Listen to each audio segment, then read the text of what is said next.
Guys, Onam vacation കഴിഞ്ഞ് രണ്ടുപേർക്കൊന്ന് school തുറന്നു. ഒപ്പം ചിന്തയുടെ ബർത്ത്ഡേയും കൂടിയാണ്. അങ്ങനെ ഞങ്ങള് രാവിലെ ഗുരുവായൂർ പോയി കിഴക്കേ നടയിൽ നിന്ന് ചിന്ത കണ്ണനെ കണ്ട് പ്രാർത്ഥിച്ചു, മധുരമൊക്കെ കൊടുത്തു കേട്ടോ.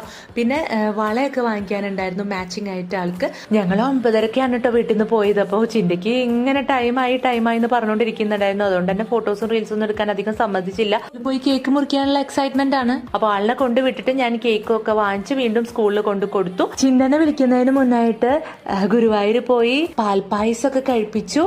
പിന്നെ വരുന്ന വഴി നല്ല അടിപൊളി സദ്യ വാങ്ങിച്ചിട്ടുണ്ടെന്നു കേട്ടോ. അങ്ങനെ സദ്യയൊക്കെ കഴിച്ച ആളൊരു ഉറക്കം ഉറങ്ങിയപ്പോഴേക്കും പൊപ്പ എത്തി. അങ്ങനെ പൊപ്പയും ഡാഡിയും ഞാനും ചിന്നയും കൂടി കേക്കൊക്കെ കട്ട് ചെയ്യാണ് കേട്ടോ. സിമ്പിൾ ബർത്ത്ഡേ ആയിരുന്നു. അപ്പോൾ ആള് പൊപ്പയുടെ അടുത്ത് ഗിഫ്റ്റ് ഒക്കെ പറഞ്ഞു വെച്ചിരുന്നു. ആ ഗിഫ്റ്റാണ് ഞാൻ ഉച്ചയ്ക്ക് വാങ്ങിച്ചുകൊണ്ട് കൊടുത്തത്.